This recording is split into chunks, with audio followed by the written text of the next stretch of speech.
Alright guys, now that we have the app developed and hopefully you worked with your developer and your designer team that we hired through Odesk to come up with a concept and implement it and upload it to the App Store. Alright, now I know uploading to the App Store sometimes is annoying, and again, best part though is that you don't need to deal with that part. As long as you give your information to your developer, they'll take care of it for you. Okay, so just let them do that. And once it's up, then you can actually find it on the iTunes Store or the Apple Store, the App Store, pretty much. So the thing though is that there's a lot of apps on the App Store. So what I'm going to be kind of covering in this video and helping you guys do is make sure that your app is able to stand out and that it increases in rankings, alright? Because the easier it is for people to find your app, the more likely they are to download it, obviously, and then the more revenue you make.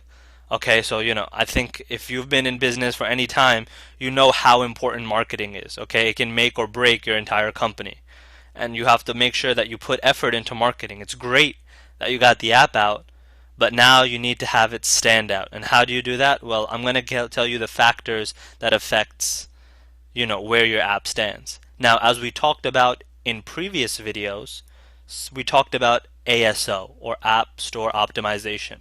Okay, that in itself is powerful enough if you did it right, as I showed you guys and talked to you guys about. It's powerful enough to be able to help you rank your apps in a natural and organic way. Okay, and through that you'll get enough downloads and enough people will be messing around and playing with your app and hopefully liking it and maybe even sharing it with friends. Okay, but in general there's a few other important aspects that I want to cover in this video so that you know how your app can stand out, and that includes reviews.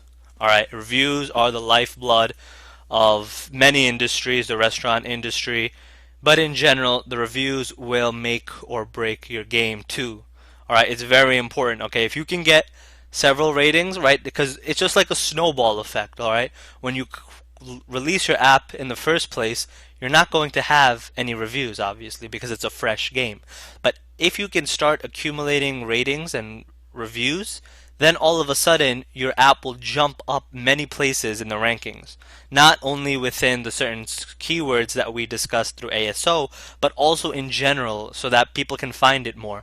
And the App Store is more likely to promote your app, either by throwing it onto their front page or by throwing it higher up in games lists and categories in general, allowing your app to be downloaded at a much higher rate. Okay, and like I was saying, it's a snowball effect. So as soon as you start getting a couple of ratings in, people will start playing it more, and because it shoots up, you'll get more reviews and more reviews. And that's why the top games have a whole bunch of reviews. Look at this, 240 ratings. Okay, so clearly not only do ratings serve as social proof, because now you know, okay, other people have played this game, it has high ratings, a lot of people play it, I'm obviously not wasting my time by trying out this game, I should give it a shot. Alright, so that's the psychology that a consumer or an app user has when they're going into the App Store to find a new game to play and pass the time with on their commutes or whatever reason, or just to entertain themselves. Alright, so you need to focus on getting reviews, right? Review it yourself, under your account. Those still count. Okay, have your friends and family and people at work, right, also download the game and review it.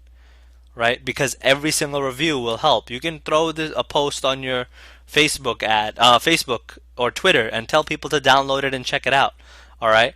People love free things, So if you throw out your app for free, which you should, as we talked about, because you're going to be monetizing it, you're going to be creating one free game and one paid game, and you can discuss all of that with your developer.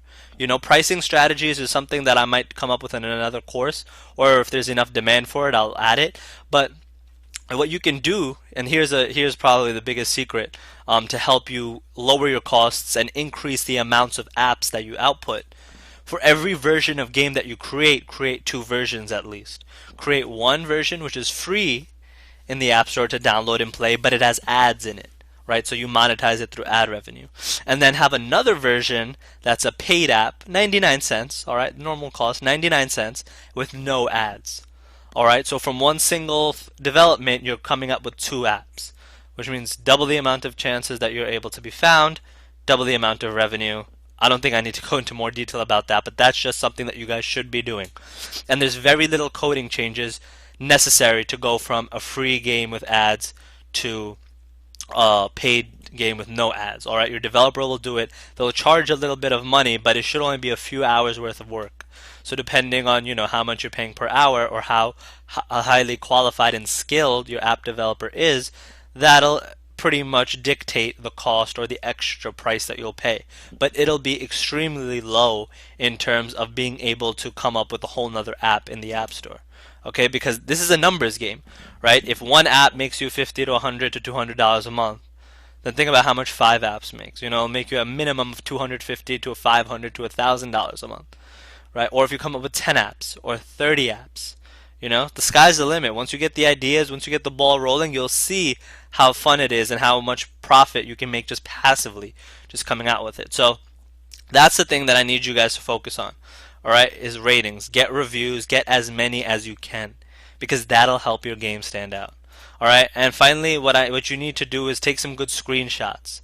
All right, so when your app is developed, your developer is going to send you a trial prototype, and they're going to send you a link. And what that does is that this happens before the app is final. Before it's published or released or set for approval in the App Store. You get the app and you can play around with it to see if it's how you like and everything, and if they did the right changes and make sure everything works. So you beta test it essentially, and what I want you to do is take some nice entertaining photos of the gameplay. Alright, and you could even jazz it up a little bit, but you don't even need to. Just get some just get some shots of the game so that people will be able to enjoy it more and have a higher chance of purchasing your app, because people like to be visually entertained. It's very important that people like the way your game looks, and they don't really always end up getting that from your app logo, your app icon. So even though that's very important, because again, it's a first impression, people then click on your app and try to get more information. So your description is also very important. You can keep it simple and everything like these guys do, but that's up to you, how you want to display your game and describe it. But essentially, these are the points that I want to go over. After you publish the app, right, there's things that you can make changes to, as you want to keep the game fresh, right? That's what dictates what position it is in the App Store and how more people will find it. All right, if it's constantly getting a slow but consistent stream of reviews and downloads, then that's going to help a lot, because that's going to allow for the Apple ranking algorithm. We don't know what it is, but essentially they're just trying to provide the best games. They're trying to provide the most entertaining games for people.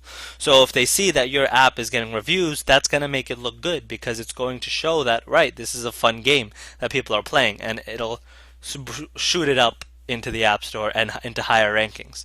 So these are the types of things that you have to keep in mind, okay?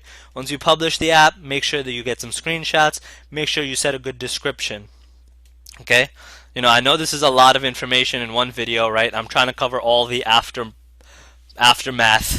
in a single video, but it's because of the fact that it's not that much stuff, Once you do one app, right, you'll get into the rhythm of it, or 2 apps, you'll get into the exact system. Okay, this is what I have to do. As soon as my app is developed and my developer sends me a link and play around with it, while he's doing that, I can do the screenshots, I can come up with a good description for it, and I can start marketing it to my friends, family, work members, co-workers, social media. You should start building a following. Let people know, that you're developing apps that people can enjoy and mess around with and have fun with.